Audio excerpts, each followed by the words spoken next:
You get visibility, I get power. We all reshape the future. Then let's not waste time. Exactly what I was hoping for. The night Yvonne signed the contract, she told herself it was only paper. Just ink, clauses, and a promise of medical help she desperately needed. No feelings, no expectations, no complications.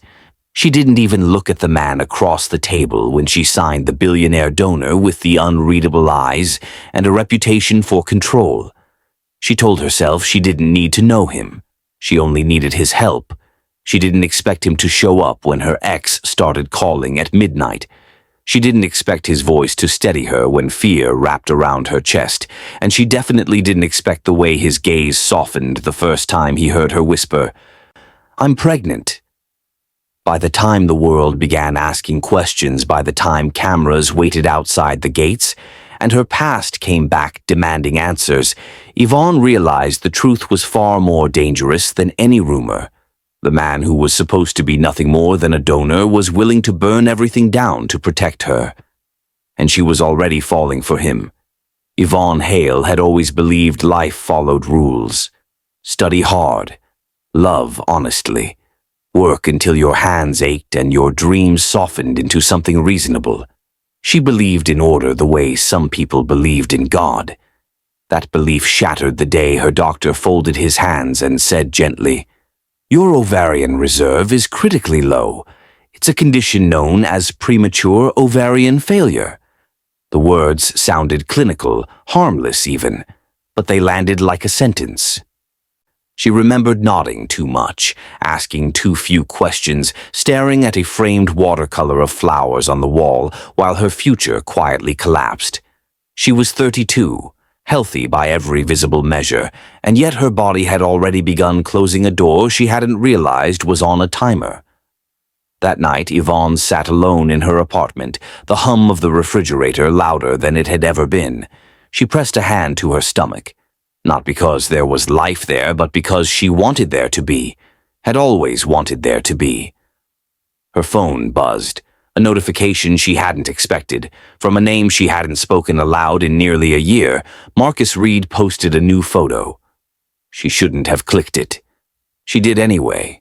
Marcus stood on a beach somewhere impossibly blue, his arm wrapped around a woman with sun-streaked hair and a smile that looked effortless. The caption read, "Grateful for new beginnings." Yvonne swallowed hard. Marcus, her ex, the man she'd planned a life with, the man who had said someday every time she said soon, the man who had left, gently but firmly, because he wasn't ready to settle into something that permanent.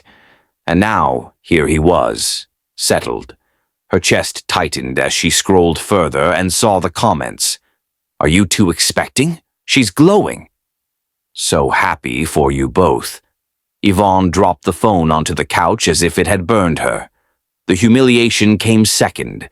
The grief came first. She laughed once, a broken sound, and wiped at her face angrily. "Of course," she whispered to the empty room. "Of course you get to move on." That night, sleep didn't come. Instead, something else did. Resolve. 2 weeks later, Yvonne sat in a glass-walled office overlooking the city, her palms damp despite the calm in her posture. Across from her sat Julian Cross, billionaire, philanthropist, reclusive tech founder, a man whose name appeared in headlines but whose face rarely did. When it did, it was always unreadable, sharp jaw, dark eyes, an expression that suggested he observed the world from a distance. He was also, apparently, the donor. Not a donor. The donor. Yvonne hadn't known what to expect when the fertility clinic suggested an exclusive private arrangement. She had assumed lawyers, contracts, anonymity, not this an actual meeting requested by him. Julian leaned back in his chair, fingers steepled. "You understand this isn't a charity," he said calmly. "I do," Yvonne replied. Her voice surprised her with its steadiness. "You've reviewed the terms?" "Yes, the terms were unusual. He would provide genetic material, all medical costs covered, complete discretion." In exchange, he would retain limited involvement in the child's life, not as a public father, but not as a stranger either. And there was one final clause: a personal meeting, mutual consent, absolute transparency. Julian studied her now as if measuring something invisible. "Why me?" he asked. Yvonne hesitated, then decided honesty was the only currency she had. "Because I don't have time to wait anymore," she said, "and because I don't want a child created from a spreadsheet. I want to know who I'm making this choice with." A corner of his mouth twitched, not quite a smile. "And your former partner?" he asked. Her jaw tightened. "Is no longer a part of my future."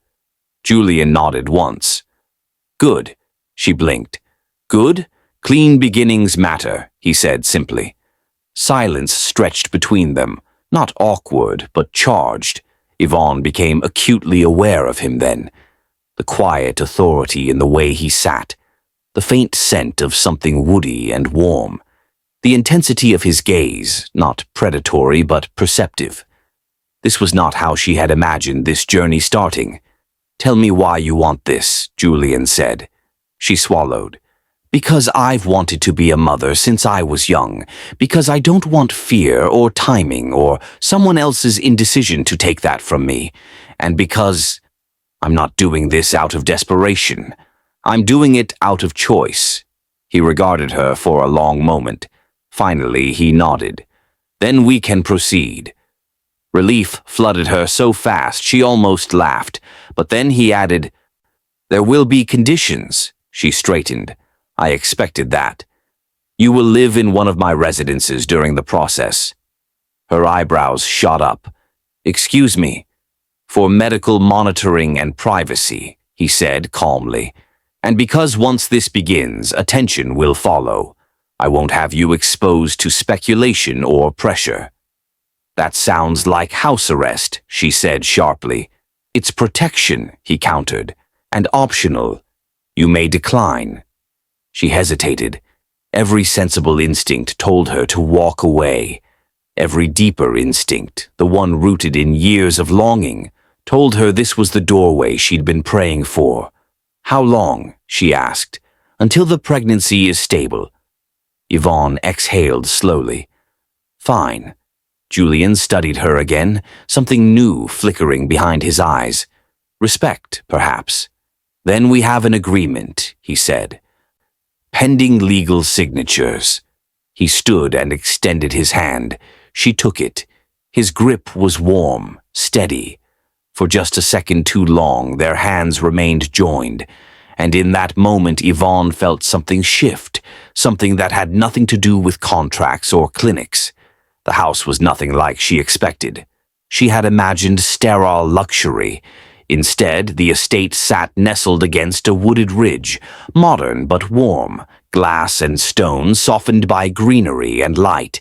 Inside, sunlight spilled across polished floors, and the air smelled faintly of citrus and cedar. "This is temporary," Julian said as he walked her through.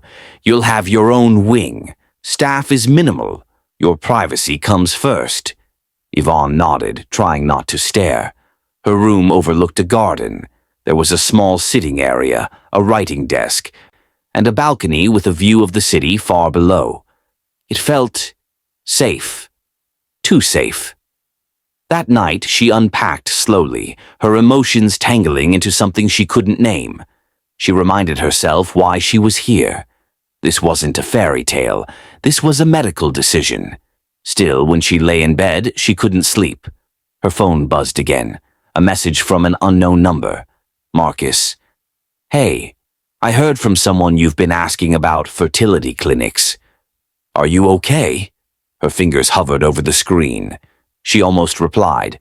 Instead, she turned the phone face down. Across the house, Julian sat in his study, reviewing documents he'd already memorized. He wasn't thinking about contracts, though. He was thinking about Yvonne's eyes when she'd spoken about choice. He had funded hospitals, changed industries, controlled outcomes. But this was different. and somehow he suspected it was about to complicate everything he thought he knew about control. The first weeks passed in a strange rhythm. Medical appointments, blood tests, consultations, careful scheduling.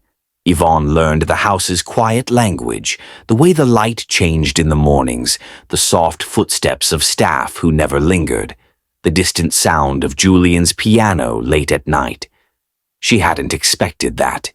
One evening, curiosity overcame her. She followed the sound down the hall and paused outside the music room. Julian sat at the piano, sleeves rolled up, head slightly bowed as his fingers moved with restrained emotion. The melody was slow, aching, beautiful. She listened, breath held. When the last note faded, he spoke without turning. "You can come in. I know you're there." She flushed but stepped forward. "Sorry. I didn't mean to spy." "You weren't," he said, standing. "Most people don't bother to listen." "Do you play often?" "When I need to think." She hesitated, then said softly, "You're very good." "Thank you." Silence again, but softer this time. "Why are you really doing this?" she asked suddenly. He met her gaze. "Because I believe in intention." "That's not an answer." A faint smile touched his lips. "It's the only one I'm ready to give." She accepted that, surprisingly. From that night on, things shifted. They began talking more. Over tea, during walks through the garden, about books, regrets, childhoods carefully summarized. Julian was private, but not cold, thoughtful, observant, a man who carried weight quietly. And Yvonne found herself laughing more than she had in months. The treatments began. They were exhausting. Emotionally, physically. Some days she felt strong, other days brittle. Julian never hovered, but he was always present, checking in, arranging schedules, making sure she ate. One evening, after a particularly rough appointment, she sat on the balcony wrapped in a blanket, tears sliding silently down her cheeks. Julian appeared with 2 mugs. "Chamomile," he said, "and honey." She accepted it without speaking. After a moment, she whispered, "What if it doesn't work?" He sat beside her, not touching, but close enough that she felt his warmth. "Then we face that when it comes," he said. "But you won't face it alone?" Her breath hitched. She turned to him then, really looked at him, and saw something steady and unguarded in his expression. Dangerous, she thought, very dangerous. Because somewhere between the contracts and the quiet nights, something had begun to grow that had nothing to do with biology, and everything to do with the heart. The next morning, Yvonne woke before dawn with a strange, restless energy in her bones. The house was still asleep. Even the staff moved like ghosts at that hour. Outside her window, the garden was silvered with mist, each leaf holding a bead of water like a secret.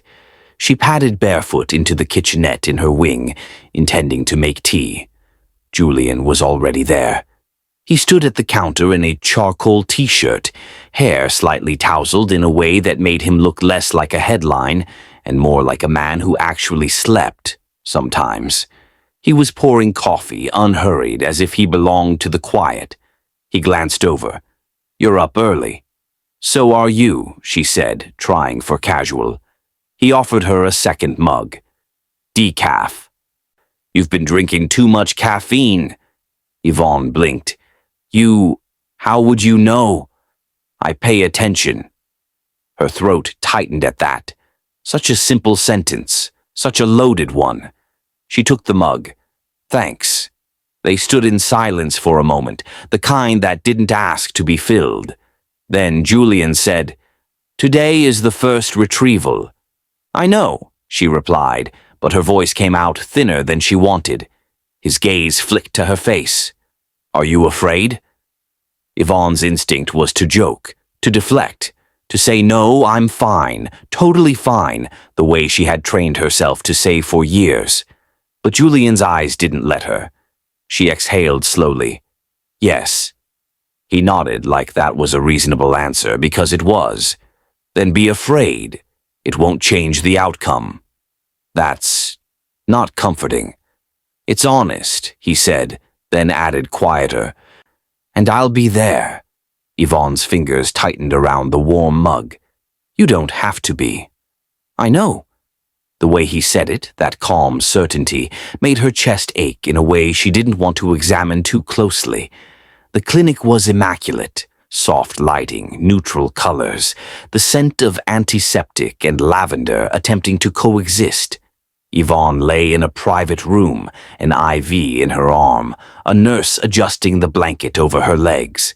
The doctor had explained everything twice, what they hoped to retrieve, the risks, the steps after.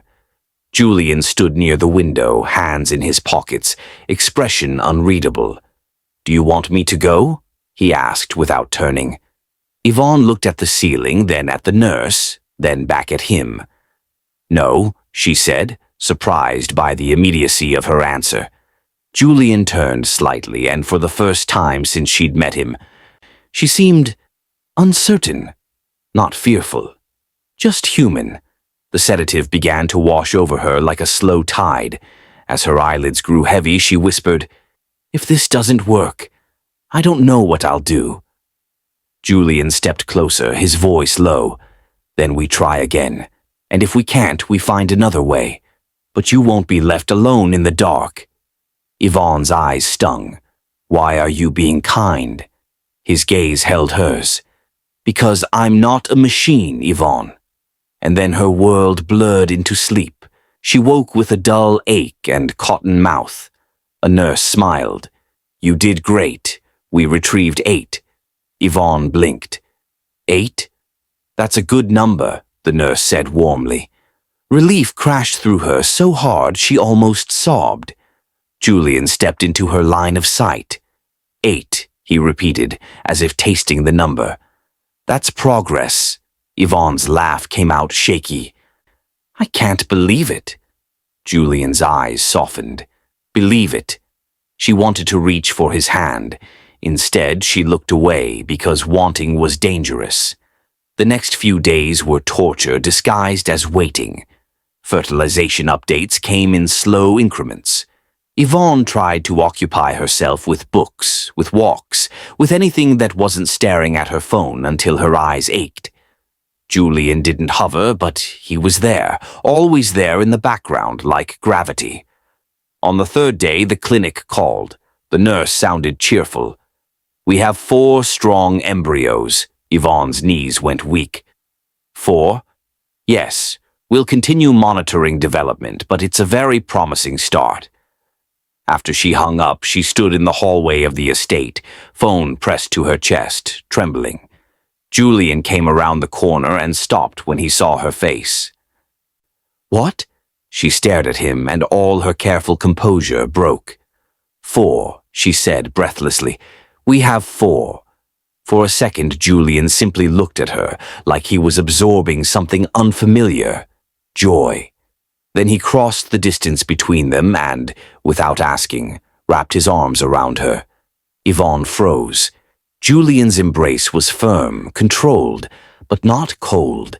It felt like being held by someone who didn't do this often, which made it matter more. Good, he murmured near her hair. Yvonne's hands hovered uncertainly, then slowly lifted to rest against his chest. His heart was beating, steady and strong. Her eyes burned. She pulled back too quickly, because she could feel herself slipping. Julian's hands fell away just as quickly, as if he realized the same thing. For a moment they stood too close, breathing the same air, neither of them speaking. Then Julian cleared his throat. We should celebrate. Yvonne tried to smile. With what? Herbal tea? His eyes flicked up. I'll find something. She almost laughed. Almost. But then her phone buzzed again.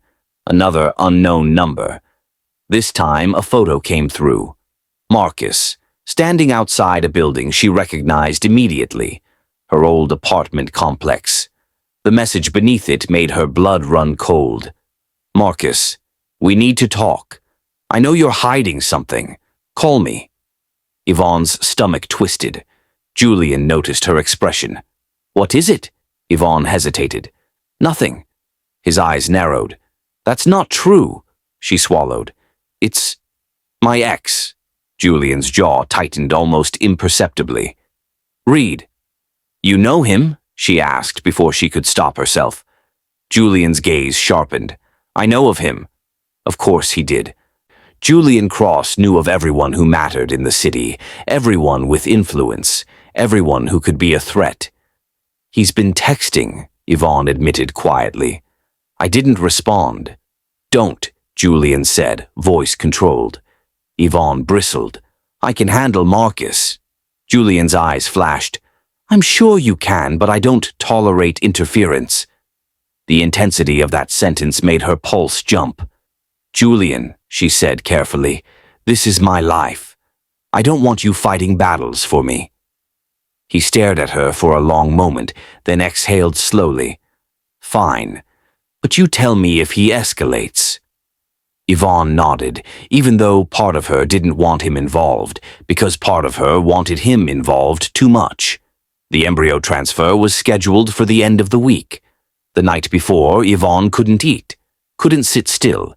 She wandered the estate, passing rooms she rarely entered, until she found herself in front of Julian's study.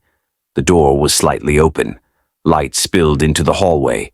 She should have turned away. Instead, she knocked softly.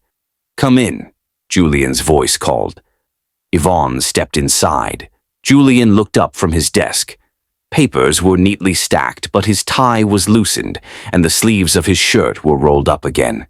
He looked tired. Real. Can't sleep? He asked. No. Julian leaned back. Then sit. She hesitated, then crossed the room and sank into the chair opposite him. For a moment, neither spoke. Then Yvonne said, What if I'm doing this for the wrong reasons? Julian's eyes stayed on her. Explain. She twisted her fingers together. I keep thinking about Marcus, about how he moved on so quickly, about how his new girlfriend might be pregnant. And I hate that it matters to me.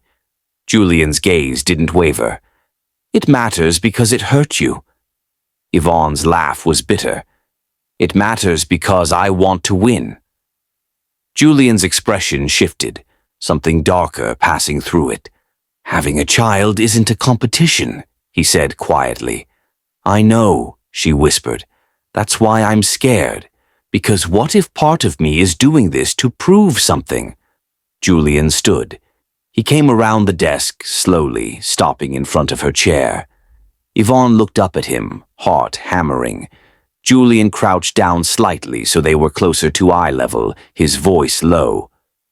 Listen to me. Wanting to reclaim your life is not the same as wanting to spite someone. Yvonne swallowed. How do you know? Julian's eyes held hers like an anchor. Because when you talk about being a mother, your entire face changes. Her breath caught. Julian didn't move away. He lifted a hand, hesitated, then gently brushed a strand of hair away from her cheek. The touch was light, almost careful, but it lit her up anyway. Yvonne's eyes fluttered closed for half a second. When she opened them, Julian was still there, still looking at her like she was something he hadn't expected to want. Julian, she whispered. His jaw tightened as if he was holding himself back. I shouldn't, he murmured. Yvonne's pulse thundered. Then don't. Julian's hand dropped. He straightened abruptly, stepping back as if distance could fix what had just happened. This process, he said, voice controlled again, requires stability. You need rest.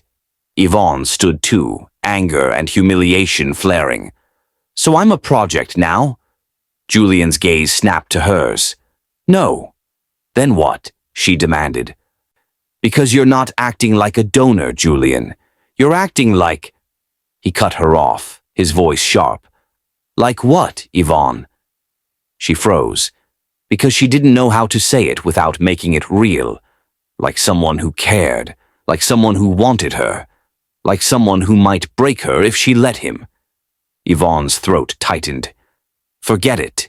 She turned and walked out, her heart in her mouth. Behind her, Julian didn't call her back, which somehow hurt more than if he had. The next morning, the clinic was quiet, almost reverent. Yvonne lay on the table, hands clenched at her sides while the doctor spoke calmly. Julian was in the room again, standing near her head this time, close enough that she could see him in her peripheral vision. She didn't look at him. She didn't trust herself to. The procedure was quick, simple. A thin catheter, a small transfer, the doctor's gentle voice saying, "Okay, little one, settle in." And just like that, possibility lived inside her. When it was done, Yvonne lay still, staring at the ceiling, afraid to move like movement would shake hope loose.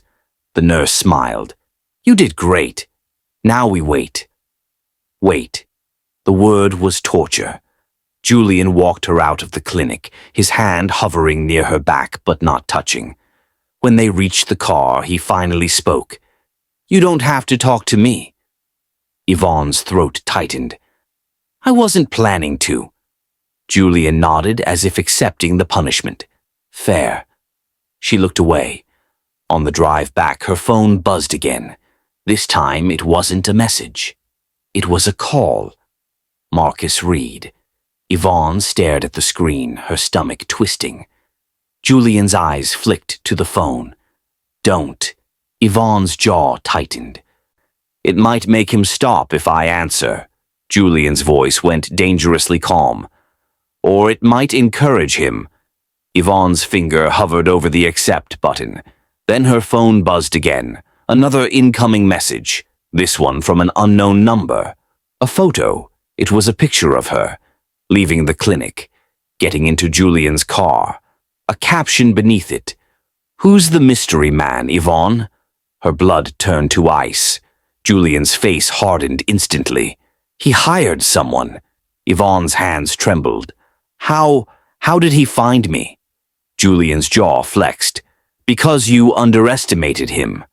Yvonne's breath came in sharp, panicked bursts. "This can't be happening. I can't. Stress affects implantation. I can't do this." Julian reached across the console and took her phone from her hand, gently but firmly, ending the call and silencing the notifications.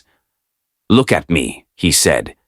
Yvonne turned, eyes wide. Julian's gaze was steady. "You will not let Marcus Reed poison this."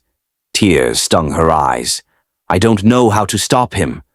Julian's voice dropped. "You don't." "I do." Yvonne's chest tightened. "I told you I didn't want you fighting battles for me." Julian's eyes did not soften. "And I told you I don't tolerate interference." The car turned onto the private road toward the estate, the gates opening smoothly. For the first time since she'd arrived, Yvonne felt the estate's privacy not as comfort, but as a fortress preparing for war. That night, Julian's security increased. Yvonne noticed the additional personnel, the discreet earpieces, the subtle shift in the air. She hated it. It made her feel like a prisoner again. She paced her room until her legs hurt.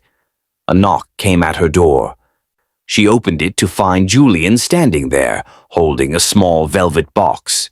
Yvonne's brows drew together. "What's that?" Julian's expression was controlled, but his eyes were intense. "Insurance." "Insurance for what?" she asked, wary. Julian opened the box. Inside was a delicate necklace, simple, elegant, with a small pendant shaped like a leaf. Yvonne stared. "Julian, I can't accept." "It's not a gift," he said. She blinked. "Then what is it?" He lifted the necklace out, holding it between his fingers. "It's a tracker." Yvonne's blood ran cold. "A tracker? Discreet, encrypted. Only I can access it," Julian said calmly, like he was discussing the weather. "If Reed tries to approach you, I'll know." Yvonne took a step back. "That's insane." Julian's gaze sharpened. "No, it's necessary. It's controlling," she snapped. Julian's voice lowered. "It's survival." Yvonne's heart pounded. You don't get to put a tracker on me. Julian's eyes held hers. Then wear it willingly or don't leave the estate. Silence hit like a slap. Yvonne stared at him, shocked. You can't be serious. Julian didn't blink. I've already had my legal team file a restraining notice. Reed is unstable. He thinks he owns you. Yvonne's hands clenched. He doesn't. Prove it, Julian said.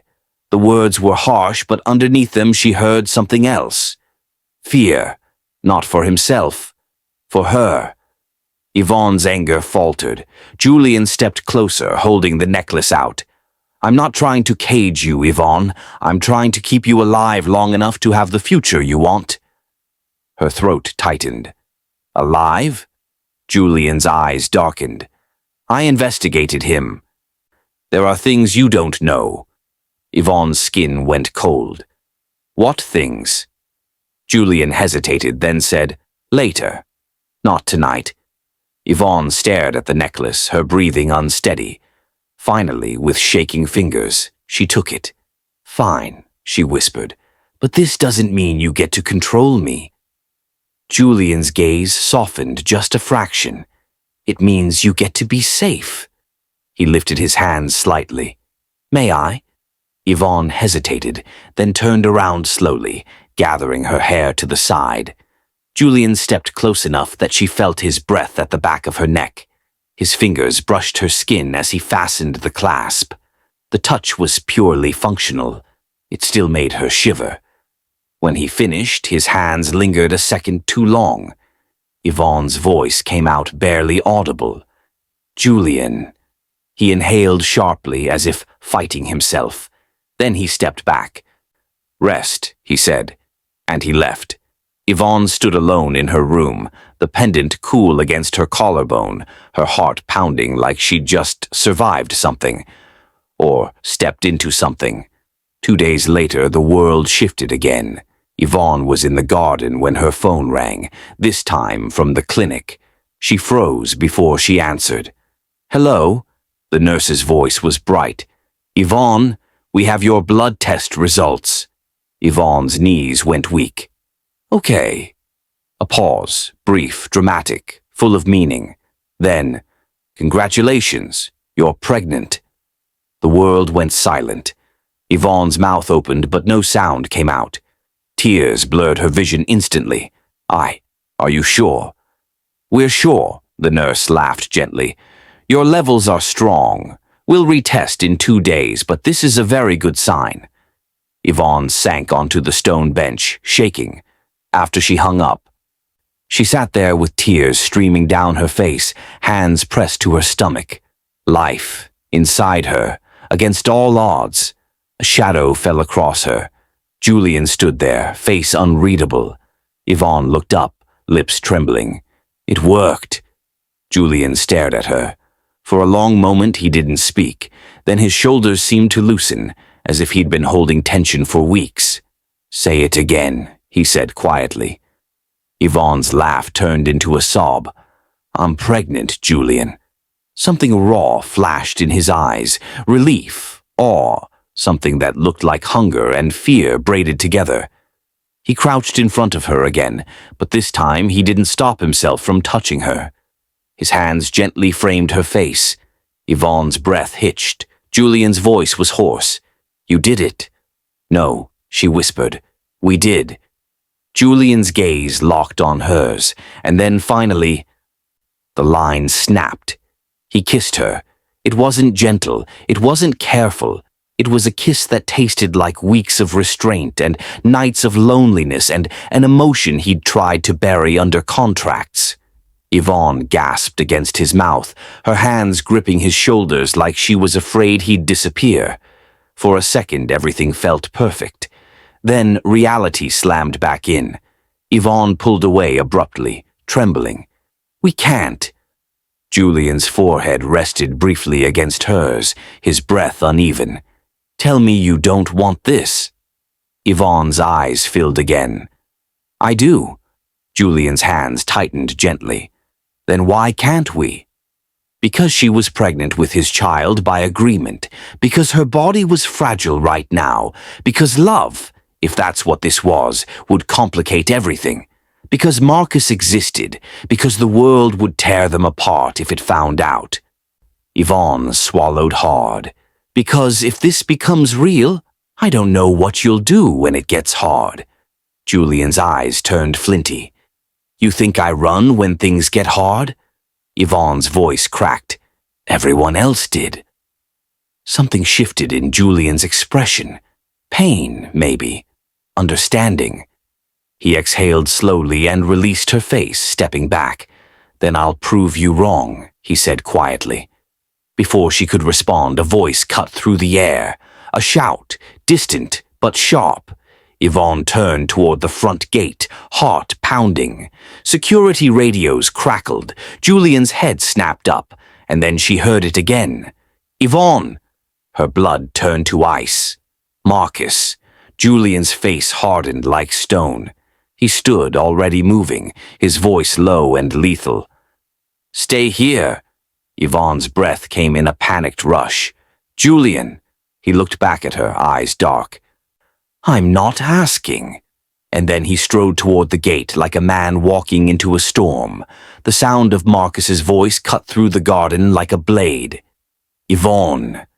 She stood frozen, one hand instinctively pressed to her abdomen, heart hammering so hard it felt audible. The security team moved quickly now, 2 men positioning themselves near the gate, another speaking urgently into an earpiece. Julian didn't hesitate. He strode forward with controlled purpose, his presence shifting the air around him. Yvonne had never seen him like this, no quiet restraint, no measured diplomacy. This was command. Stay where you are, he said again, without looking back. Yvonne shook her head, panic rising. Julian, please. But he was already gone. The front gate loomed tall and black, iron bars casting long shadows across the drive. Beyond them, Marcus stood in a wrinkled jacket, hair uncombed, eyes bright with something too sharp to be excitement. He looked unwell. You can't keep her from me, Marcus shouted as Julian approached. She's not your property. Julian stopped several feet away, posture calm, lethal. Neither is this road. You're trespassing. Marcus laughed harshly.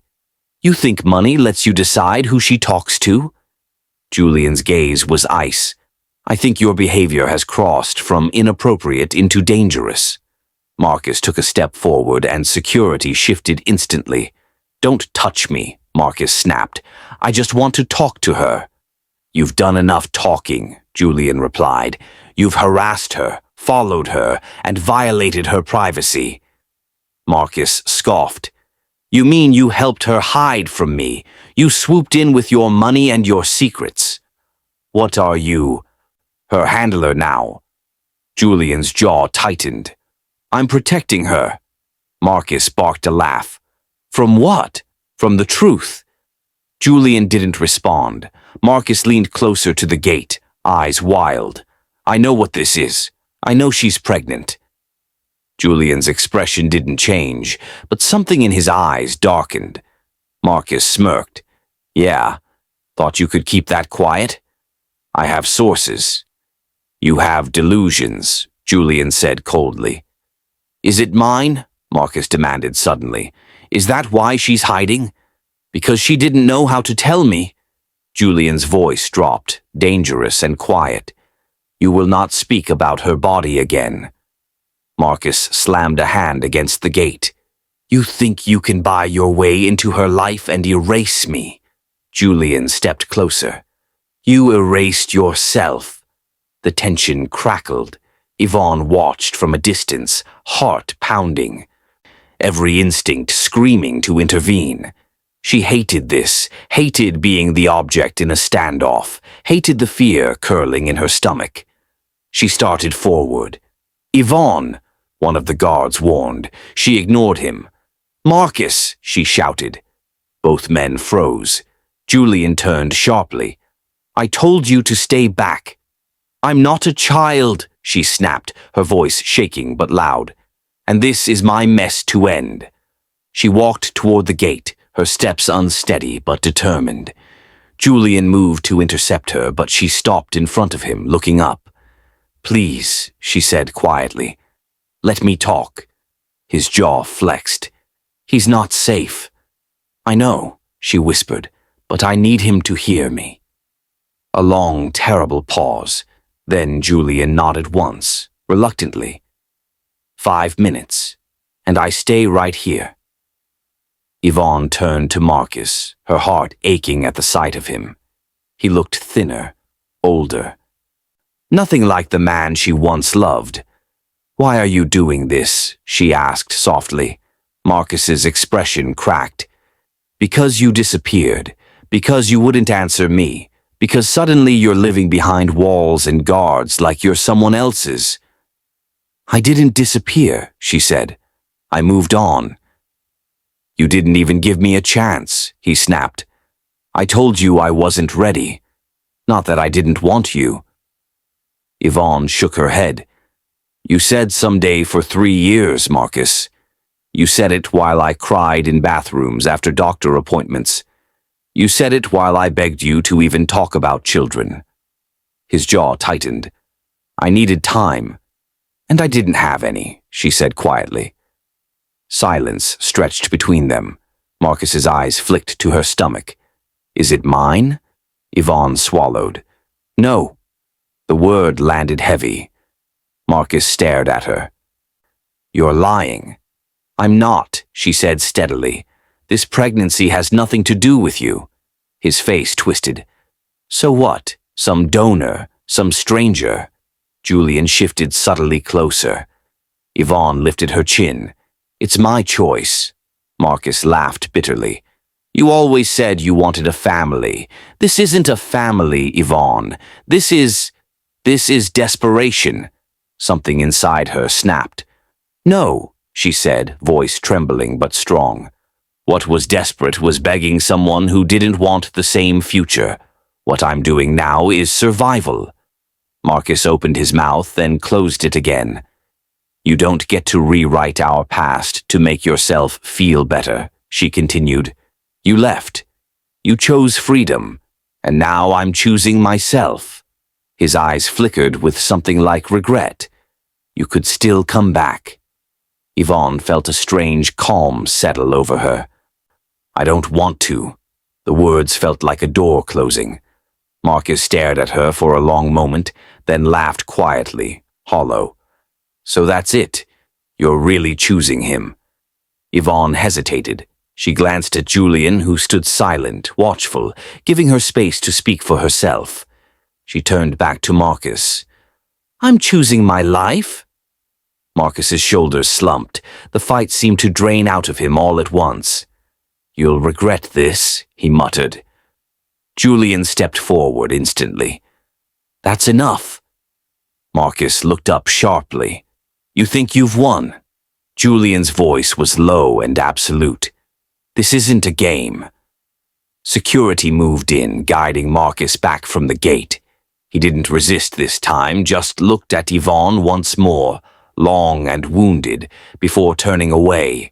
As he was led off, he called out, "You don't even know who he really is." The words echoed uncomfortably in the air. Then he was gone. Yvonne stood trembling, the adrenaline draining out of her all at once. Julian turned to her immediately. "Are you all right?" She nodded, though tears were already spilling. "I think so." He hesitated, then gently took her arms. "You shouldn't have come out here." "I know," she whispered, "but I needed closure." His gaze softened. "Did you get it?" She thought for a moment, then nodded. "Yes." Her knees suddenly weakened, the emotional crash hitting hard. Julian caught her instantly. She clutched his jacket, breath hitching. "I'm so tired." "I know," he murmured, guiding her into his chest. "I've got you." She didn't pull away this time. They stood like that for a long moment, the world quiet again, the danger receding. Finally, Julian said softly, "Let's get you inside." Later that evening, Yvonne sat curled on the couch in the private sitting room, a blanket around her shoulders. A cup of tea steamed on the table, untouched. Julian sat across from her, unusually subdued. "I owe you an explanation," he said. Yvonne looked up. "About what Marcus said?" He nodded. "About who I am, and why I reacted the way I did." She waited. Julian folded his hands together. "My mother was stalked when I was a teenager. A man became obsessed with her after a charity event. It escalated quickly." Yvonne's breath caught. "She thought she could handle it alone," he continued. "She didn't want to cause trouble. One night he broke into our home." Yvonne's hand flew to her mouth. Julian's jaw tightened. "She survived. Barely. After that, I made a promise to myself that no one under my protection would ever be left exposed." Silence settled heavy between them. "I'm sorry," Yvonne whispered. He shook his head. "I don't tell you this for sympathy. I tell you so you understand why I don't compromise on safety." She nodded slowly. "I understand." He hesitated, then added quietly, "And why I don't take lightly the idea of losing you." Her breath caught. Julian looked up, meeting her eyes. "You matter to me, Yvonne, more than I intended." Her heart pounded. "Julian, I know this situation is complicated," he continued, "and I won't pressure you, but I won't pretend I'm unaffected anymore." Yvonne swallowed hard. "Neither am I." The air between them thickened again, charged but gentler now. Julian stood as if making a decision. "There's something else you should know." She straightened. "What?" "The contract," he said carefully. "The donor agreement." Her stomach tightened. "What about it?" "I've instructed my lawyers to dissolve it." Her eyes widened. "What? Why?" "Because I don't want this to be a transaction anymore," he said simply. "If you choose to keep me in your life, it should be because you want to, not because a document binds us." Her heart raced. "Julian, that agreement protects both of us." "It protected a version of this situation that no longer exists," he replied. She stood slowly, emotion flooding her face. "You're saying you'd walk away?" "If that's what you need," he said quietly. Yvonne stared at him, torn. "And the baby?" His voice softened. "I'll always take responsibility. That won't change." Tears welled in her eyes. "You make this very hard." A faint, sad smile touched his lips. "I've been told that." She took a shaky breath. "I don't want you gone." His eyes searched hers. "Then what do you want?" Yvonne stepped closer, her voice barely above a whisper. "I want honesty, and choice, and time." Julian nodded. "You have all three." They stood inches apart, the tension no longer sharp, but tender, fragile. Slowly, carefully, Julian lifted a hand, stopping just short of touching her cheek. "May I?" Yvonne nodded. His fingers brushed her skin, gentle, reverent. She leaned into his touch without thinking. This time, when he kissed her, it was different. Slow, careful. A question rather than a claim. Yvonne answered it. The kiss deepened, warm and grounding, full of promise rather than urgency. When they finally pulled apart, both were breathing unevenly. Julian rested his forehead against hers. "We'll take this one step at a time." She smiled softly through tears. "I'd like that." That night, Yvonne lay in bed, one hand resting over her abdomen, the other curled around the leaf-shaped pendant at her neck. For the first time since her diagnosis, she didn't feel like she was racing against time. She felt held. Down the hall, Julian stood at his window, looking out at the darkened grounds, phone in hand. A message appeared on the screen from his security chief. "Reed has been warned. He won't return." But there's media interest brewing. Someone leaked the clinic visit. Julian closed his eyes briefly. The battle wasn't over. It was just changing shape. He typed back, "Lock it down. Protect her at all costs." Then he looked toward Yvonne's door, his expression softening. Whatever came next, scandal, pressure, truth, he would face it with her. Not as a donor, not as a protector alone, but as something far more dangerous, someone who loved her. The morning the story broke, Yvonne woke to silence. Not the peaceful kind, the kind that presses against your ears, heavy with anticipation. She sat up slowly, one hand instinctively moving to her stomach. The house felt different, as though it were holding its breath. Outside her window, the sky was overcast, pale light stretching across the garden. Her phone buzzed, then buzzed again, and again. She didn't have to look to know what it was. Julian appeared in her doorway moments later, already dressed, his expression composed but alert. "Don't check it yet." Yvonne met his eyes. "It's out, isn't it?" He nodded once. "Yes." She exhaled shakily. "How bad?"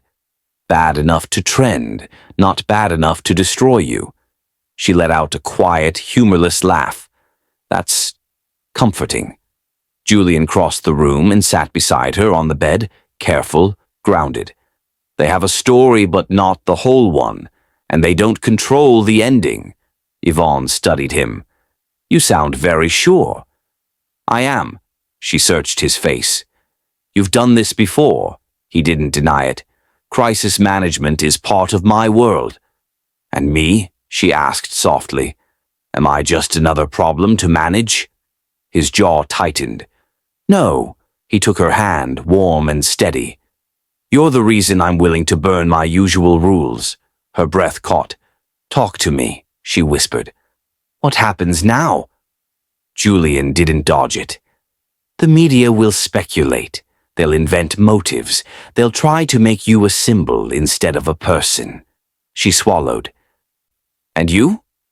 "I'll make it very clear that no one gets access to you without your consent."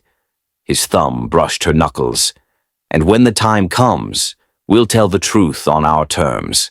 "Our," she repeated quietly. His gaze locked onto hers. "If you want me there." A beat passed, then another. Yvonne nodded. "I do." Something in Julian's expression shifted relief, warmth, something dangerously close to awe. The official statement went out that afternoon. Carefully worded, respectful, controlled. It confirmed the pregnancy without details, emphasized privacy, and made it clear that harassment would not be tolerated. The world reacted exactly as expected. Speculation exploded, headlines screamed, opinions clashed. But inside the estate, time slowed. Julian insisted Yvonne rest. He brought her meals himself, checked in quietly. Never hovering, but never far. At night, they talked, really talked, about fears, about childhoods, about the strange gravity that had pulled them together. One evening, rain began to fall, tapping softly against the windows. Yvonne stood in the living room, watching the storm roll in, her reflection faint in the glass. Julian approached behind her, stopping just close enough that she could feel his presence. "You're quiet," he said. She smiled faintly. "I was thinking."